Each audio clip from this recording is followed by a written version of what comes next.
welcome to Books and Crafts. I'm Wendy, and this is Angie, and we're with ellapublishing.com, and so excited to have you here today. And today we are going to talk about no-sew fabric book covers. Easy, this is for everybody. It's a little bit of a mouthful, but it's really fun. I'm going to show you a few that I've done. So it's just a fabric book cover, and there's no sewing, no stitching. What? The whole thing is done with your trusty iron. Cute. So here's one that I've done. Here's another one that's more of a hardback.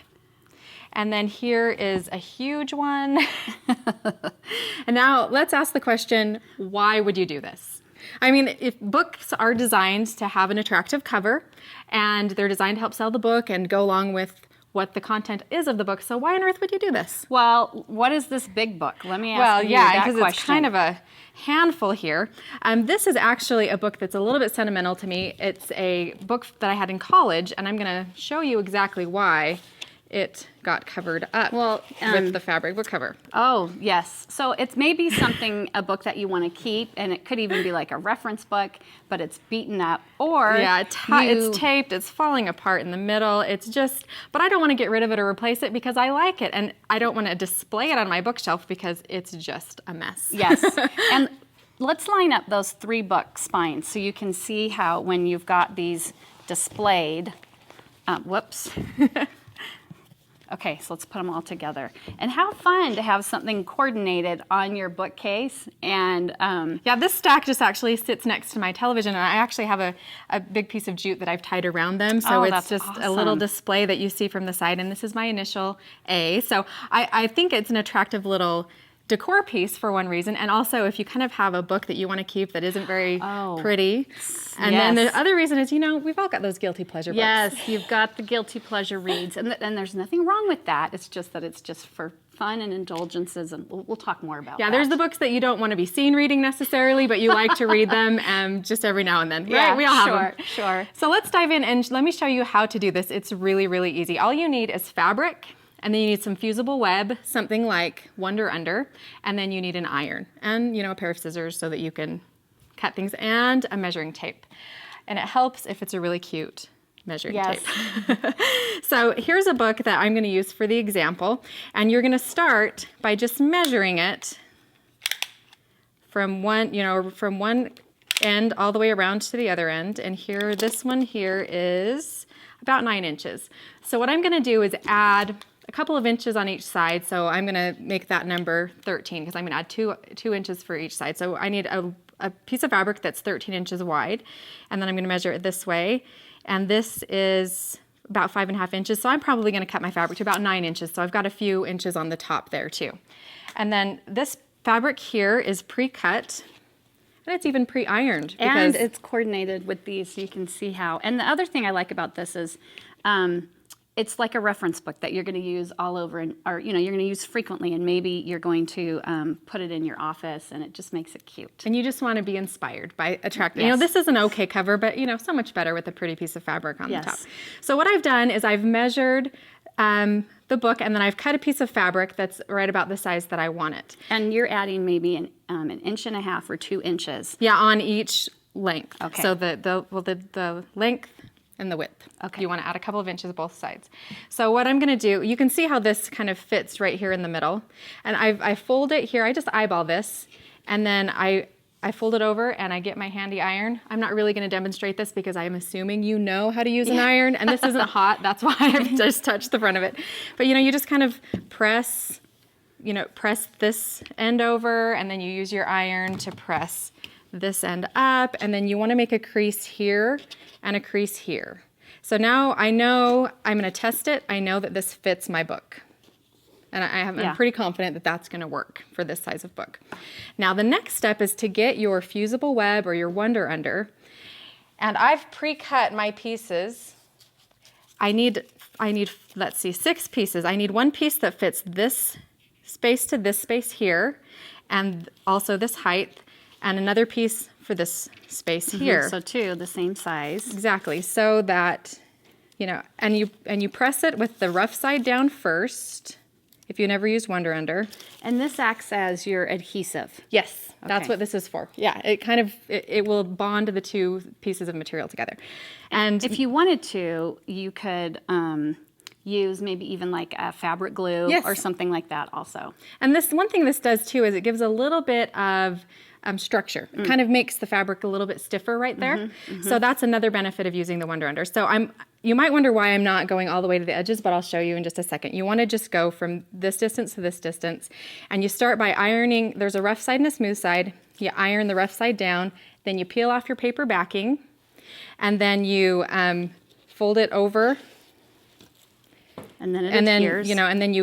then you iron it again. And there's actually instructions right on the packaging of the Wonder Under, so I'm not going to go through the details there. So once you've got those two pieces adhered, the next thing you do is you're going to adhere this piece right here right to this piece.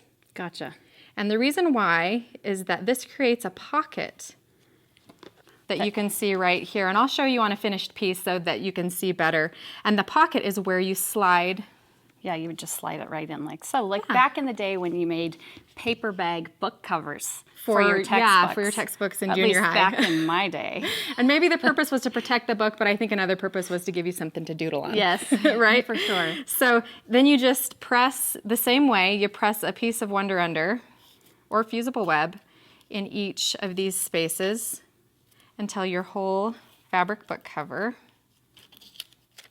That is such a simple and charming project. And you could do this if you were giving a book as a gift.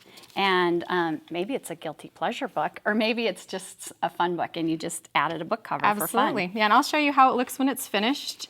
Here there's a nice bond here. I'll pull this out and you can see how that, and there's a bit of structure too, Wendy, if you can feel that. Yes. The fusible web gives it a little bit of stiffness, so it's not, you can see that it's not as floppy as regular fabric would be. And it's just a nice little pocket that will protect your book or make it more attractive or hide it, whatever it is that your goal is. Whatever your purpose.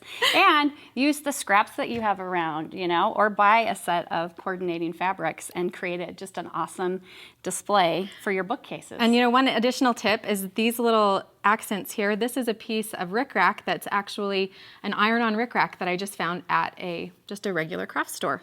And So this fun. too is a set of little keys that I found at a regular craft store. And I backed that with a tiny piece of coordinating fabric. It's actually this fabric right here, and used a tiny little bit of fusible web behind that, and it's all just done with the iron. Yeah, I love it. So that's fun. Awesome project. Thank you. I hope you'll give that a try and see if you have as much fun as I did. Yes.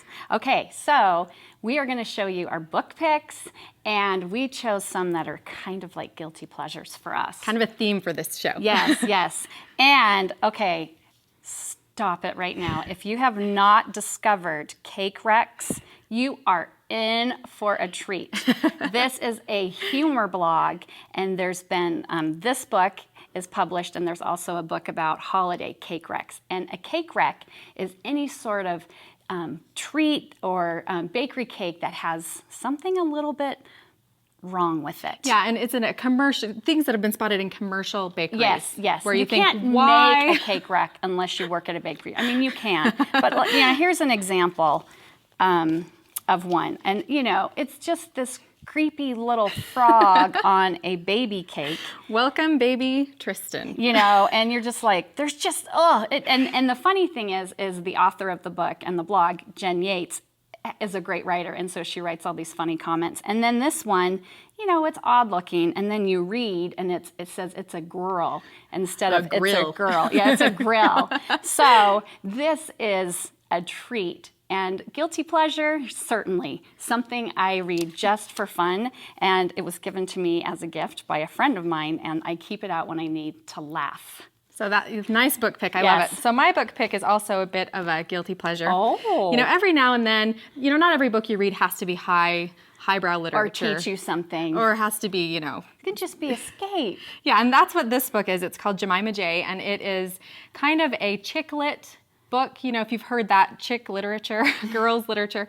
And it's a British chick lit book, and just so fun. Better. I love books that are set in England. I have a bit of a fascination for that whole culture, and it's just a fun kind of girly romance book. And I don't always necessarily want to be spotted reading a book that has a stiletto heel on the cover, or, a Mommy, handbag. what is that book about? Exactly. Or, on the airplane, sometimes, I don't know if you're like me, sometimes I want to bring a book on the airplane that maybe looks a little bit more funny. impressive. Yes, yes, that's awesome. So now you can hide your guilty pleasures with your book cover. But I would say it is a fun read, and I'm going to make it my book pick of the week. So if you want just something that's just kind of fun and happy and is not hard to read, then this Pure escape. is pure escape. This is my recommendation. And if you want something that's going to make you laugh, Cake Rex. Okay, thanks everybody. Thanks for joining us, and we hope to see you next week for more books and crafts.